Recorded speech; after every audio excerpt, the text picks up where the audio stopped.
belajar mengenai gagasan pokok dan gagasan pendukung. Sebelum kita sudah banyak mempelajari tentang indahnya keberagaman budaya Indonesia, bagaimana cara untuk menjalin kerjasama di antara keberagaman tersebut. Dengan kerjasama, maka kebersamaan dalam keberagaman akan semakin terjalin dengan baik. Sekarang kita akan membaca teks perbedaan bukanlah penghalang di halaman 110 dan 111 sampai 100.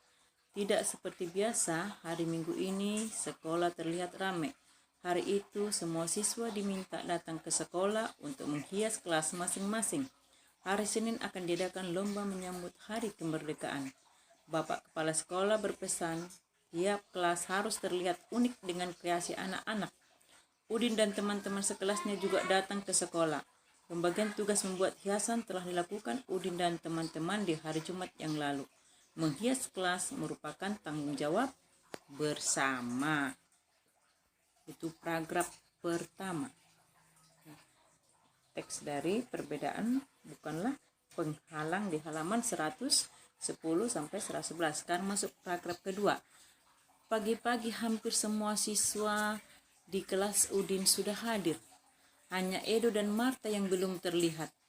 Edo dan Marta sudah meminta izin pada teman-temannya untuk hadir terlambat. Mereka harus pergi ke sekolah minggu di gereja untuk melakukan ibadah pagi. Udin dan teman-teman lainnya tidak keberatan. Sebelum ke sekolah, Udin dan Siti mampir ke rumah Edo, lalu ke rumah Marta untuk mengambil bahan dan hiasan kelas yang telah disiapkan. Udin dan teman-teman memahami bahwa hari Minggu pagi merupakan waktu ibadah bagi Edo dan Marta yang beragama Katolik. Perbedaan waktu dan cara beribadah tidak menghalangi niat kerja sama mereka. Itulah paragraf kedua dari teks bukan penghalang. Sekarang kita masuk paragraf yang ketiga. Siang hari sekolah semakin ramai. Kelas-kelas sudah terlihat indah dan semarak dengan hiasan merah putih buatan siswa kelas. Begitupun kelas Udin. Edo dan Marta juga sudah terlihat di antara mereka.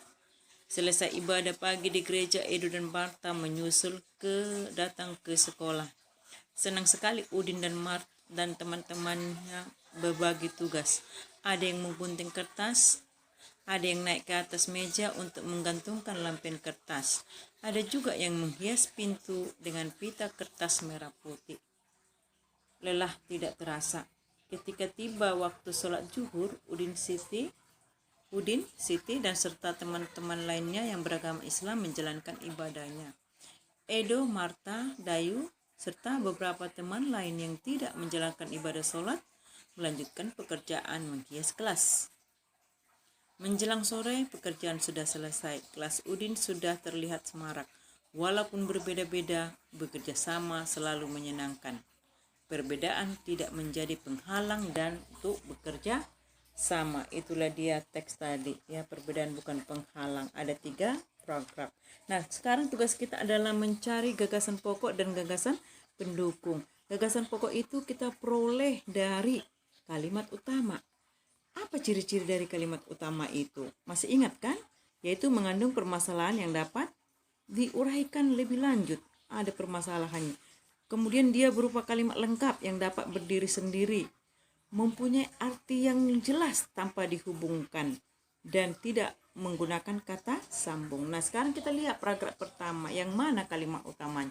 Dari kalimat utama inilah nanti kita dapat mengambil gagasan pokok. Dan kalimat penjelas untuk gagasan pendukung. Sekarang kita lihat yang mana dia yang mengandung itu tadi ciri-ciri kalimat utama, ada pokok permasalahannya dan dapat dijabarkan lagi, dia diuraikan lagi. Kalimat lengkap. Ya, untuk paragraf pertama kita mengambil itu kalau dia adalah di akhir kalimat, menghias kelas merupakan tanggung jawab bersama. Itulah kalimat utamanya. Dari situlah kamu ambil nanti gagasan pokok. Sekarang kita masuk yang paragraf kedua tadi. Di mana ada itu yang mengandung permasalahan yang dapat diuraikan lebih jelas dan kalimat lengkap, ya, berdiri sendiri, tidak menggunakan kata penghubung, ya, tidak ada kata penghubungnya. Kita lihat dia pasti berada di akhir juga. Perbedaan waktu dan cara beribadah tidak menghalangi niat kerja sama mereka. Sekarang yang terakhir yaitu paragraf ketiga, kita mencarinya juga, yaitu di mana dia yang dijelaskan dia. Yang kalimat pertama itu sampai kelas itu adalah penjelas itu. Penjelas dari kalimat perbedaan tidak menjadi penghalang untuk bekerja sama. Semua ini adalah di akhir paragraf kalimat utamanya. Jadi itulah nanti gagasan pokoknya. Contoh kerjasama di masyarakat, satu, ya ada beberapa itu contoh kerjasama di masyarakat. Satu, ronda, ya. Dua, kerja bakti. Tiga, gotong royong. Nanti tugasmu adalah cari satu informasi mengenai kerjasama yang ada di lingkunganmu, ceritakan bagaimana di situ terjadi. Mudah-mudahan anakku mengerti. Terima kasih.